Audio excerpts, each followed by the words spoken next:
Among the mysteries of ancient times, Ephesus holds a unique position. You will remember that in considering the part played by Alexander in the evolution of the West, I had to mention also this mystery of Ephesus. Let us try to see wherein lies the peculiar importance of this mystery. We can only grasp the significance of the events of earlier and of more recent times when we understand and appreciate the great change that took place in the character of the mysteries, which were in reality the source whence all the older civilizations sprang, in passing from the East to the West, and in the first place to Greece. This change was of the following nature. When we look back into the older mysteries of the East, we have everywhere the impression the priests of the mysteries were able, from their own vision, to reveal great and important truths to their pupils. The farther back we go in time, the more are these wise men or priests in a position to call forth in the mysteries the immediate presence of the gods themselves, the spiritual beings who guide the worlds of the planets, who guide the events and phenomena of Earth. The gods were actually there present. The connection of the human being with the macrocosm was revealed in many different mysteries in an equally sublime manner to that I pictured for you yesterday, in connection with the mysteries of Hibernia, and also with the teachings that Aristotle had still to give to Alexander the Great. An outstanding characteristic of all ancient Oriental mysteries was that moral impulses were not sharply distinguished from natural impulses. When Aristotle points Alexander to the northwest, where the spirits of the element of water held dominion, it was not only a physical impulse that came from that quarter, as we today feel how the wind blows from the northwest and so forth, but with the physical came also moral impulses. The physical and the moral were one. This was possible because, through the knowledge that was given in these mysteries, the spirit of nature was actually perceived in the mysteries. Man felt himself one with the whole of nature. Here we have something in the relation of man to nature that was still living and present in the time that intervened between the life of Gilgamesh and the life of the individuality Gilgamesh became, who was also in close contact with the mysteries, namely with the mystery of Ephesus. There was still alive in men of that time a vision and perception of the connection of the human being with the spirit of nature. This connection they perceived in the following way. Through all that the human being learned concerning the working of the elementary spirits in nature and the working of the beings of intelligence in the planetary processes, he was led to this conclusion. All around me I see displayed on every side the plant world, the green shoots, the buds and blossoms, and then the fruit. I see the annual plants in the meadows and on the countryside. They grow up in springtime and fade away again in autumn. I see, too, the trees that go on growing for hundreds of years, forming a bark on the outside, hardening to wood, and reaching downward far and wide into the earth with their roots. But all that I see out there, the annual herbs and flowers, the trees that take firm hold into the earth, once upon a time, I, as man, have borne it all within me. You know how today, when there is carbonic acid in the air, that has come about through the breathing of human beings. We could feel that we ourselves have breathed out the carbonic acid. We have breathed it into space. We have therefore still today this slight connection with the cosmos. Through the airy part of our nature, through the air that gives rise to the breathing and other air processes that go on in the human organism, we have a living connection with the great universe, with the macrocosm. The human being today can look upon his out-breathed breath, upon the carbonic acid that was in him and is now outside him, But just as we are able today to look upon the carbonic acid we have breathed out, we do not generally do so, but we could, so did the initiates of olden times look upon the whole plant world. Those who had been initiated in the Oriental Mysteries, or had received the wisdom that streamed forth from the Oriental Mysteries, were able to say, I look back in the evolution of the world to an ancient sun epoch. In that time I bore still within me the plants. Then afterward I let them stream forth from me into the far circles of earth existence. But as long as I bore the plants within me, while I was still that Adam Kadmon who embraced the whole earth and the plant world with it, so long was this whole plant world watery, airy in substance. Then the human being separated off from himself this plant world. Imagine that you were to become as big as the whole earth, and then to separate off, to secrete, as it were, inwardly, something plant-like in nature. And this plant-like substance were to go through metamorphoses in the watery element, coming to life, fading away, growing up, being changed, taking on different shapes and forms. And you will, by this imagination, call up again in your soul feelings and experiences that once lived in it. Those who received their education and training in the East at about the time of Gilgamesh were able to say to themselves that these things had once been so. And when they looked abroad upon the meadows and beheld all the growth of green and flowers, then they said, we have separated the plants from ourselves. We have put them forth from us in an earlier stage of our evolution, and the earth has received them.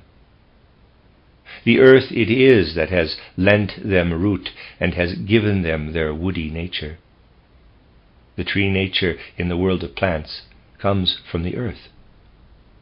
But the whole plant nature as such has been cast off, as it were, by the human being, and received by the earth. In this way man felt an intimate and near relationship with everything of a plant nature. With the higher animals, the human being did not feel a relationship of this kind, for he knew that he could only work his way rightly and come to his true place on the earth by overcoming the animal form, by leaving the animals behind him in his evolution. The plants he took with him as far as the earth, then gave them over to her, that she might receive them into her bosom. For the plants, he was upon earth the mediator of the gods, the mediator between the gods and the earth. Men who had this great experience acquired a feeling that may be put quite simply in a few words. The human being comes hither to the earth from the world all. The question of number does not come into consideration, for as I said yesterday, they were all and each within the other. That which afterward becomes the plant world separates off from man. The earth receives it and gives it root. The human being felt as though he had folded the earth about with a garment of plant growth, and as though the earth were thankful for this enfolding, and took from him the watery, airy plant element that he was able, as it were, to breathe onto her. In entering into this experience, men felt themselves intimately associated with the god, with the chief god of Mercury, through the feeling, we have ourselves brought the plants on to the earth. Men came into a special relationship with the god Mercury. Toward the animals, on the other hand, man had a different feeling. He knew that he could not bring them with him to earth. He had to cast them off. He had to make himself free from them. Otherwise he would not be able to evolve his human form in the right way. He thrust the animals from him. They were pushed out of the way and had then to go through an evolution on their own account on a lower level than the level of humanity.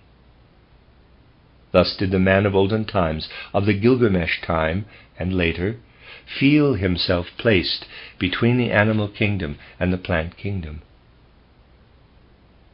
In relation to the plant kingdom, he was the bearer, who bore the seed to the earth and fructified the earth with it, doing this as mediator for the gods.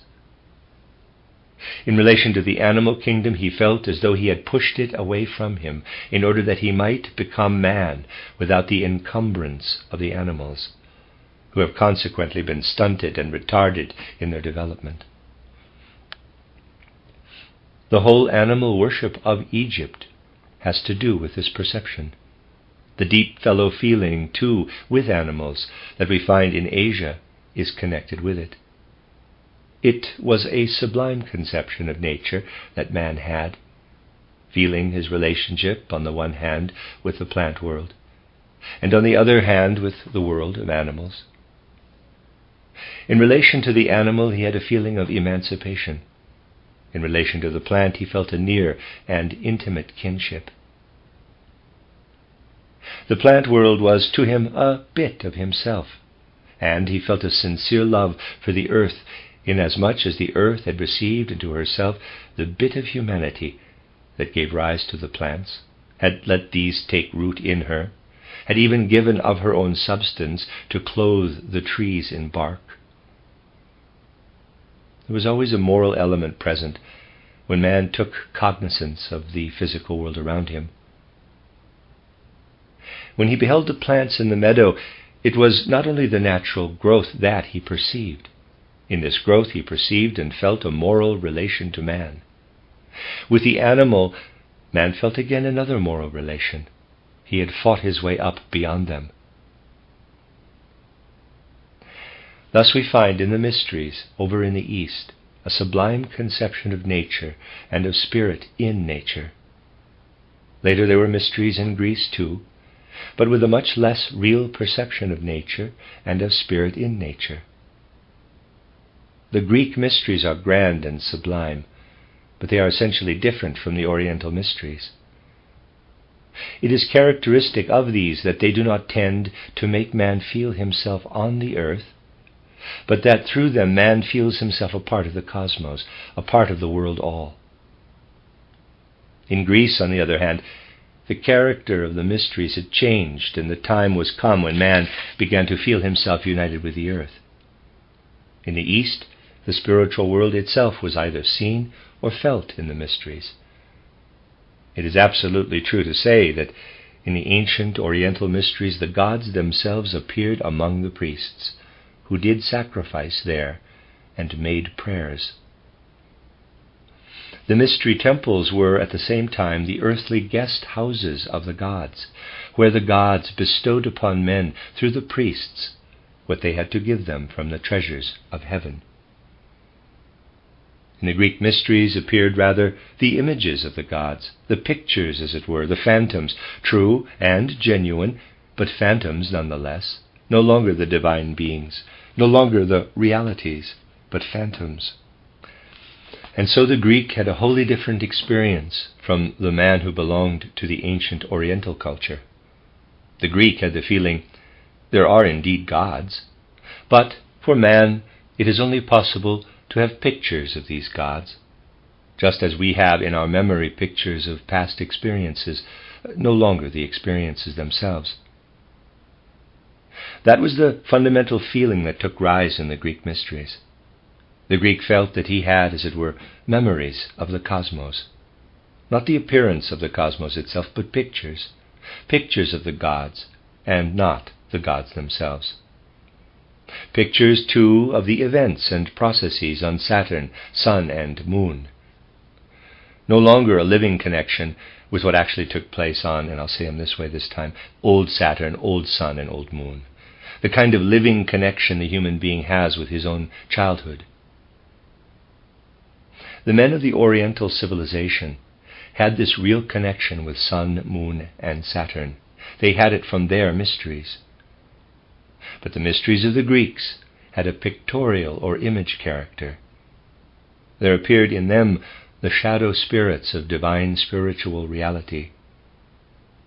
And something else went with this as well that was very significant. For there was yet another difference between the Oriental Mysteries and the Greek. In the Oriental Mysteries, if one wanted to know something of the sublime and tremendous experience that was possible in these mysteries, one had always to wait until the right time.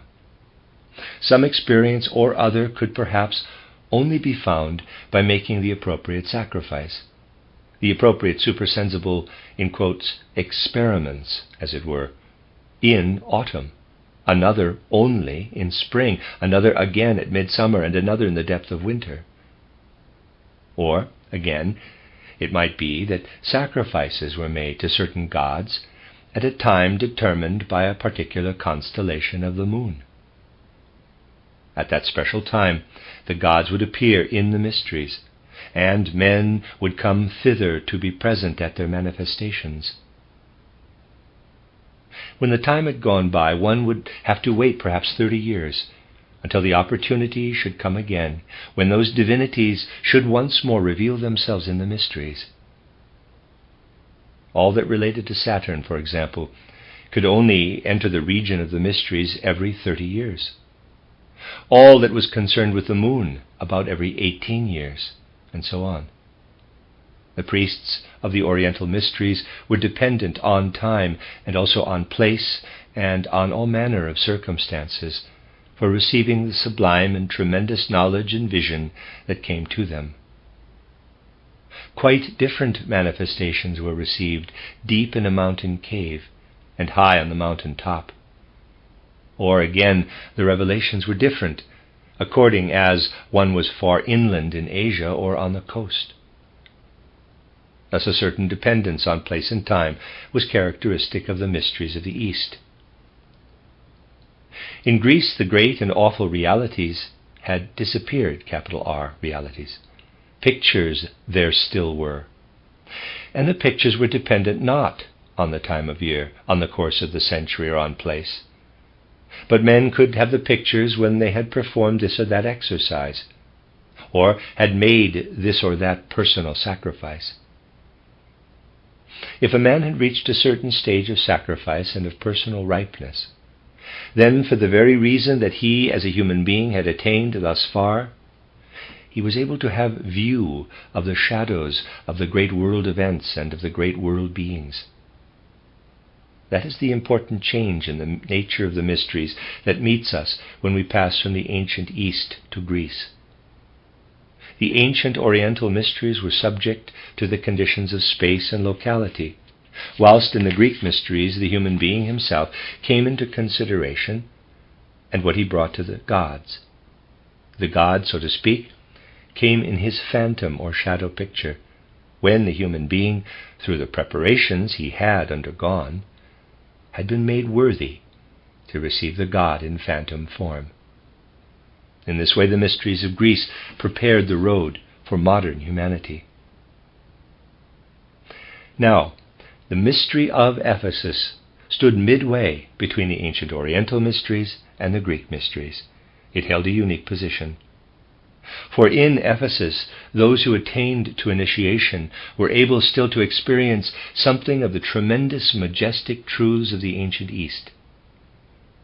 Their souls were still stirred with a deep inward experience of the connection of the human being with the macrocosm and with the divine spiritual beings of the macrocosm. In Ephesus, men could still have sight of the super-earthly, and in no small measure. Self-identification with Artemis, with the goddess of the mystery of Ephesus, still brought to man a vivid sense of his relation to the kingdoms of nature. The plant world, so it taught him, is yours. The earth has only received it from you. The animal world you have overcome. You have had to leave it behind. You must look back on the animals with the greatest possible compassion. They have had to remain behind on the road in order that you might become man. To feel oneself one with the macrocosm. This was an experience that was still granted to the initiate of Ephesus. He could still receive it straight from the realities themselves. At the same time, the mysteries of Ephesus were, so to speak, the first to be turned westward, As such, they had already that independence of the seasons, or of the course of years and centuries, that independence too of place on earth. In Ephesus, the important things were the exercises that the human being went through, making himself ripe by sacrifice and devotion to approach the gods.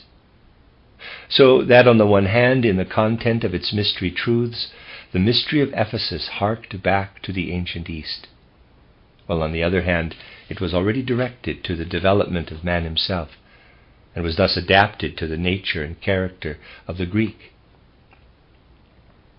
It was the very last of the Eastern mysteries of the Greeks, where the great and ancient truths could still be brought near to men. For in the East generally, the mysteries had already become decadent. It was in the mysteries of the West that the ancient truths remained longest. The mysteries of Hibernia still existed centuries after the birth of Christianity. These mysteries of Hibernia are, nevertheless, doubly secret and occult. For you must know that even in the so-called Akashic records, it is by no means easy to search into the hidden mysteries of the statues, of which I told you yesterday, the sun statue and the moon statue, the male and the female. To approach the pictures of the Oriental mysteries, and to call them forth out of the astral light, is, comparatively speaking, easy for one who is trained in these things. But let anyone approach or want to approach the mysteries of Hibernia in the astral light, and he will at first be dazed and stupefied. He will be beaten back. These Hibernian mysteries, will not willingly let themselves be seen in the Akashic pictures, albeit they continued longest in their original purity. Now, you must remember, my dear friends, that the individuality who was in Alexander the Great had come into close contact with the Hibernian mysteries during the Gilgamesh time, when he made his journey westward to the neighborhood of the modern Burgenland. These mysteries had lived in him after a very ancient manner. For it was in the time when the West resounded still with powerful echoes of the Atlantean age. And now all this experience was carried over into the condition of human existence that runs its course between death and a new birth. Then later, the two friends, Eabani and Gilgamesh, found themselves together again in life in Ephesus, and there they entered into a deeply conscious experience of what they had experienced formerly during the Gilgamesh time, more or less unconsciously or subconsciously, in connection with the divine spiritual worlds. Their life during this Ephesus time was comparatively peaceful. They were able to digest and ponder what they had received into their souls in more stormy days. Let me remind you of what it was that passed over into Greece before these two appeared again in the decadence of the Greek epoch and the rise of the Macedonian. The Greece of olden time, the Greece that had spread abroad and embraced Ephesus also within its bounds, and had even penetrated right into Asia Minor, had still in her shadow pictures the after echo of the ancient time of the gods. The connection of man with the spiritual world was still experienced, though in shadows. Greece was, however, gradually working herself free from the shadows. We may observe how step by step the Greek civilization was wresting its way out of what we may call divine civilization and taking on more and more the character of a purely earthly one. My dear friends, it is only too true that the very most important things in the history of human evolution are simply passed over in the materialistic external history of today. Of extraordinary importance for the understanding of the whole Greek character and culture is this fact, that in the Greek civilization we find no more than a shadow picture, a phantom of the old divine presence wherein man had contact with the supersensible worlds. For man was already gradually emerging out of this divinity and learning to make use of his own individual and personal spiritual faculties. Step by step, we can see this taking place. In the dramas of Aeschylus, we may see placed before us in an artistic picture the feeling that yet remained to man of the old time of the gods.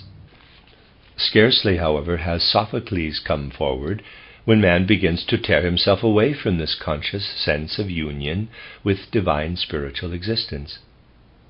And then something else appears that is coupled with a name, which from one point of view we cannot overestimate. But, of course, there are many points of view to be considered. In the older Grecian time, there was no need to make written history. Why was this? Because men had the living shadow of everything of importance that had happened in the past. History could be read in what came to view in the mysteries. There one had the shadow pictures, the living shadow pictures. What was there then to write down as history? But now came the time when the shadow pictures became submerged in the lower world, when human consciousness could no longer perceive them. Then came the impulse to make records. Herodotus, the first prose historian, appeared. And from this time onward, many could be named who followed him, the same impulse working in them all, to tear mankind away from the divine spiritual and to set him down in the purely earthly.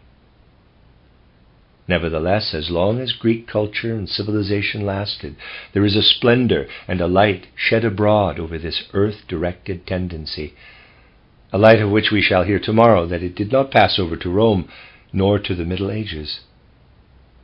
In Greece a light was there. Of the shadow pictures, even the fading shadow pictures of the evening twilight of Greek civilization, man still felt that they were divine in their origin. In the midst of all this, like a haven of refuge, where men found clear enlightenment concerning what was present, as it were in fragments in Greek culture, in the midst stood Ephesus. Heraclitus received instruction from Ephesus, as did many another great philosopher, Plato too, and Pythagoras. Ephesus was the place where the old Oriental wisdom was preserved up to a certain point. And the two souls who dwelt later, in Aristotle and Alexander the Great, were in Ephesus a little after the time of Heraclitus, and were able to receive there of the heritage from the old knowledge of the Oriental Mysteries that the mystery of Ephesus still retained. Notably, the soul of Alexander entered into an intimate union with the very being of the mysteries, as far as it was living in the mystery of Ephesus. And now we come to one of those historical events of which people may think that they are mere chance, but which have their foundations deep down in the inner connections of the evolution of humanity.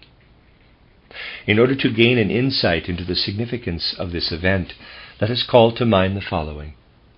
We must remember that in the two souls who afterward became Aristotle and Alexander the Great, there was living, in the first place, all that they had received in a far-off time in the past, and had subsequently elaborated and pondered. And then there was also living in their souls the treasure of untold value that had come to them in Ephesus. We might say that the whole of Asia, in the form that it had assumed in Greece and in Ephesus in particular, was living in these two, and more especially in the soul of Alexander the Great, that is to say, of him who afterward became Alexander the Great. Picture to yourselves the part played by this personality. I described him for you as he was in the Gilgamesh time. And now you must imagine how the knowledge that belonged to the ancient East and to Ephesus, a knowledge which we may also call a beholding, a perceiving, this knowledge was called up again in the intercourse between Alexander the Great and Aristotle in a new form. Picture this to yourselves, and then think What would have happened if Alexander, in his incarnation as Alexander, had come again into contact with the mystery of Ephesus, bearing with him in his soul the gigantic document of the mystery of Ephesus? For this majestic document of knowledge lived with extraordinary intensity in the souls of these two. If we can form an idea of this, we can rightly estimate the fact that on the day on which Alexander was born, Herostratus threw the flaming torch into the sanctuary of Ephesus. On the very day on which Alexander was born, the temple of Diana of Ephesus was treacherously burnt to the ground. It was gone, never to return. Its monumental document, with all that belonged to it, was no longer there. It existed only as an historical mission in the soul of Alexander and in his teacher Aristotle. And now you must bring all this that was alive in the soul of Alexander into connection with what I said yesterday, when I showed you how the mission of Alexander the Great was inspired by an impulse coming from the configuration of the earth. You will readily understand how that which in the East had been real revelation of the divine spiritual was, as it were, extinguished with Ephesus. The other mysteries were at bottom only mysteries of decadence, where traditions were preserved, though it is true these traditions did still awaken clairvoyant powers in specially gifted natures. The splendor and the glory, the tremendous majesty of the olden time were gone. With Ephesus was finally put out the light that had come over from the East. You will now be in a position to appreciate the resolve that Alexander made in his soul, to restore to the East what she had lost, to restore it at least in the form in which it was preserved in Greece, in the phantom or shadow picture.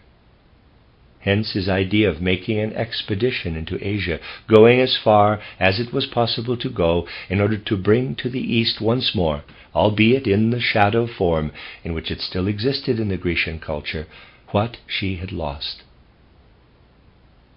And now we see what Alexander the Great is really doing, and doing in a most wonderful way, when he makes this expedition. He is not bent on the conquest of existing cultures. He is not trying to bring Hellenism to the East in any external sense. Wherever he goes, Alexander the Great not only adopts the customs of the land, but is able to enter right into the hearts and minds of the human beings who are living there, and to think their thoughts. When he comes to Egypt, to Memphis, he is hailed as a savior and deliverer from the spiritual fetters that have hitherto bound the people. He permeates the kingdom of Persia with a culture and civilization which the Persians themselves could never have produced. He penetrates as far as India. He conceives the plan of effecting a balance, a harmony between Hellenic and Oriental civilizations. On every hand, he founds academies. The academies founded in Alexandria, in northern Egypt, are the best known, and have had the greatest significance for later times. Of the first importance, however, is the fact that all over Asia larger and smaller academies were founded, in which the works of Aristotle were preserved and studied for a long time to come. What Alexander began in this way continued to work for centuries in Asia Minor, repeating itself again and again, as it were, in feebler echoes. With one mighty stroke, Alexander planted the Aristotelian knowledge of nature in Asia, even as far as India. His early death prevented his reaching Arabia, though that had been one of his chief aims. He went, however, as far as India, east as India, and also into Egypt. Everywhere he implanted the spiritual knowledge of nature that he had received from Aristotle, establishing it in such a way that it could become fruitful for men. For everywhere he let the people feel it was something that was their own, not a foreign element, a piece of Hellenism that was being imposed upon them. Only a nature such as Alexander's, able to fire others with his own enthusiasm, could ever have accomplished what he did. for everywhere others came forward to carry on the work he had begun. In the years that followed, many more scholars went over from Greece. Apart from Edessa, it was one academy in particular, that of Gandhi-Shapur, which received constant reinforcements from Greece for many centuries to come. A marvelous feat was thus performed. The light that had come over from the east, extinguished in Ephesus by the flaming torch of Herostratus, this light, or rather its phantom shadow, now shone back again from Greece and continued so to shine until the dramatic moment when, beneath the tyranny of Rome, the schools of the Greek philosophers were ultimately closed. In the 6th century A.D., the last of the Greek philosophers fled away to the academy of Gandhi-Shapur. In all this we see two elements interworking, one that had gone, so to speak, in advance, and one that had remained behind. The mission of Alexander was founded more or less unconsciously upon this fact. The waves of civilization had advanced in Greece in a Luciferian manner, whilst in Asia they had remained behind in an Ahrimanic manner. In Ephesus was the balance. And Alexander, on the day of whose birth the physical Ephesus had fallen, resolved to found a spiritual Ephesus that should send its sun rays far out to east and west. It was in very truth this purpose that lay at the root of all he undertook, to found a spiritual Ephesus, reaching out across Asia Minor, eastward to India, covering also Egyptian Africa and the east of Europe. It is not really possible to understand the spiritual evolution of Western humanity unless we can see it on this background. For soon after the attempt had been made to spread abroad in the world the ancient and venerated Ephesus, so that what had once been present in Ephesus might now be preserved in Alexandria, be it only in a faltering hand instead of in large shining letters, soon after this second blooming of the flower of Ephesus, an altogether new power began to assert itself, the power of Rome. Rome, and all the word implies, is a new world, a world that has nothing to do with the shadow pictures of Greece, and suffers man to keep no more than memories of these olden times. We can study no graver or more important incision in history than this. After the burning of Ephesus, through the instrumentality of Alexander, the plan is laid for the founding of a spiritual Ephesus. And this spiritual Ephesus is then pushed back by the new power that is asserting itself in the West, first as Rome, later under the name of Christianity, and so on. And we only understand the evolution of mankind aright when we say, we, with our way of comprehending things through the intellect, with our way of accomplishing things by means of our will, we, with our feelings and moods, can look back as far as ancient Rome. Thus far we can look back with full understanding. But we cannot look back to Greece, neither can we look back to the East. There we must look in imaginations. Spiritual vision is needed there. Yes, we could look south as we go back along the stream of evolution.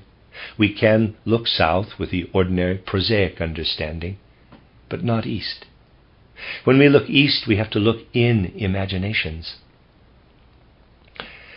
We have to see standing in the background the mighty mystery temples of primeval post-Atlantean Asia, where the wise men, the priests, made plain to each one of their pupils his connection with the divine spiritual of the cosmos, and where was to be found a civilization that could be received from the mysteries in the Gilgamesh time, as I have described to you. We have to see these wonderful temples scattered over Asia, and in the foreground Ephesus, preserving still within its mystery much that had faded away in the other temples of the East, whilst at the same time it had already itself made the transition and become Greek in character. For in Ephesus man no longer needed to wait for the constellations of the stars or for the right time of year, nor to wait until he himself had attained a certain age. before he could receive the revelations of the gods. In Ephesus, if he were ripe for it, he might offer up sacrifices and perform certain exercises that enabled him so to approach the gods that they drew graciously near to him. It was in this world that stands before you in this picture that the two personalities of whom we have spoken were trained and prepared in the time of Heraclitus. And now in 356 BC, on the birthday of Alexander the Great, we behold the flames of fire burst forth from the temple of Ephesus. Alexander the Great is born, and finds his teacher Aristotle. And it is as though from out of the ascending flames of Ephesus a mighty voice went forth for those who were able to hear it. Found a spiritual Ephesus, far and wide over the earth, and let the old physical Ephesus stand in men's memory as its center, as its midmost point. Thus we have before us this picture of ancient Asia with her mystery centers, and in the foreground Ephesus and her pupils in the mysteries. We see Ephesus in flames, and a little later we see the expeditions of Alexander that carried over into Greece, into the east, what Greece had to give for the progress of mankind, so that there came into Asia in picture form what she had lost in its reality. Looking across to the east and letting our imagination be fired by the tremendous events that we see taking place, we are able to view in a true light that ancient chapter in man's history, for it needs to be grasped with the imagination. And then we see gradually rise up in the foreground the Roman world, the world of the Middle Ages, the world that continues down to our own time. All other divisions of history into periods, ancient, medieval, and modern, or however else they may be designated, give rise to false conceptions. But if you will study deeply and intently the picture that I have here set before you, it will give you a true insight into the hidden workings that run through European history down to the present day.